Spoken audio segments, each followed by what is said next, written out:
Welcome students and scholars. Let us begin ASC 220 with the big picture of income statement reporting. Today we are not jumping directly into OCI, AOCI and reclassification. That would be like opening the final chapter of a mystery novel and then complaining that the plot is confusing. First we need the map. In this lesson, we will understand how ASC 220 organizes performance reporting, how the income statement leads to net income, and why net income becomes the bridge to comprehensive income.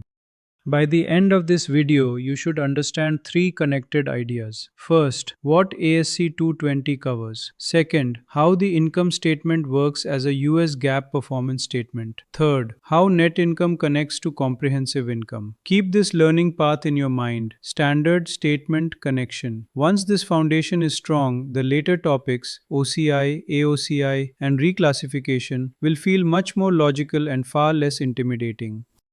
ASC 220 is organized into three subtopics. ASC 220-10 is the main foundation for this video. It covers the income statement, net income, comprehensive income, presentation format, headings, consistency, and aggregation. ASC 220-20 deals with unusual or infrequently occurring items. ASC 220-30 deals with business interruption insurance proceeds. For now, treat the last two as signboards on the road. We are acknowledging them today, but we are not taking those exits yet.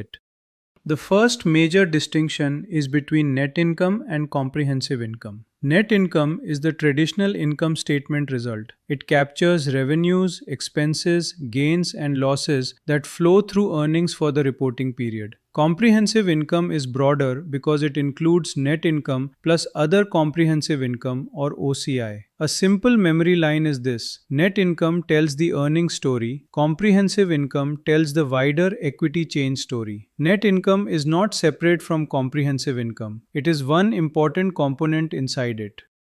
Before applying ASC 220, we need a scope check. The standard applies to general purpose financial statements that present results of operations under US GAAP. These statements are prepared for external users such as investors, creditors, and other decision makers. But the standard does not apply in every situation. For example, some not-for-profit entities follow specialized presentation guidance. So before using any rule, ask this professional question: which reporting framework applies here? That one question can save many pages of wrong analysis.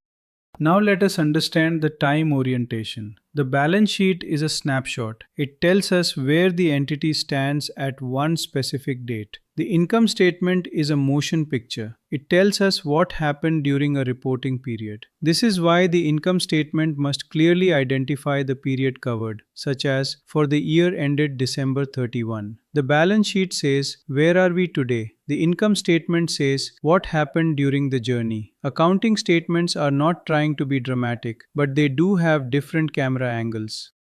Every income statement needs three heading checks. First, the entity name, so the reader knows who is reporting. Second, the statement title, so the reader knows what statement is being read. Third, the reporting period, so the reader knows the exact time window. This may sound basic, but basic does not mean optional. A heading is like the address on a professional report. If the address is unclear, even the best numbers can arrive at the wrong understanding.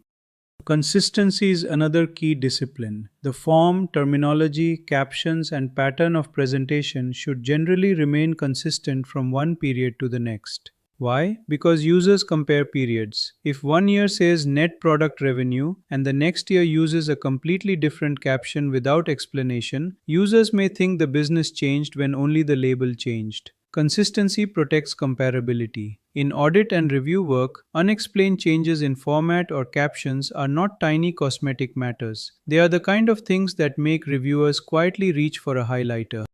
Aggregation is a judgment area. Not every small account needs its own income statement line, and too much detail can make the statement difficult to read. But aggregation should improve clarity, not hide important information. The key test is simple. Are we informing the reader or are we concealing something? Material or unusual items should not disappear inside vague labels like other expense, if that would mislead users. Aggregation is not an accounting storage room where uncomfortable numbers go to relax. It must support clear reporting.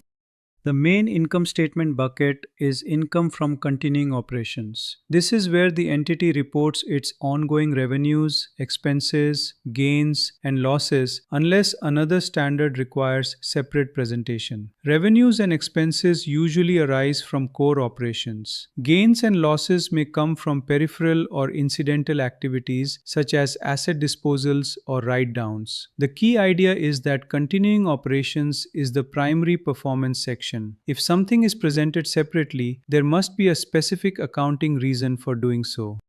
The first income statement format is the single-step format. It is simple and direct. The entity groups revenues and gains together, groups expenses and losses together, and calculates income from continuing operations in one step. Total revenues and gains minus total expenses and losses gives the result. The benefit is simplicity. The limitation is that it does not show gross profit, operating income, or income before tax as separate checkpoints. Single step is not lazy accounting. It is just a simpler map with fewer landmarks.